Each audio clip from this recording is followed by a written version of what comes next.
کی بود؟ چه میدونم بابا، ما که نبودیم. چه بوی تخم مرغی هم میده. آخه کی تخم مرغ داده به این گوزوها؟ میشه گردن بگیری؟ آقا من بودم. این که دیگه رید بابا. از یحیی رو من گردن میگیرم. دمت گرم پهلوون.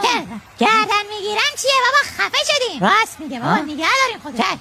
به خاطر تخم مرغ ندارم. آخه یه بار، دو بار، سه بار خفه شدیم. حس بویاییشو کامل از دست داد.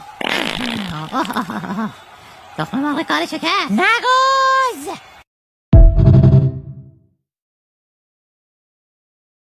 کی بود؟ چه میدونم بابا، ما که نبودیم. چه بوی تخم مرغی هم میده. آخه کی تخم مرغ داده به این گوزوها؟ میشه گردن بگیری؟ آقا من بودم.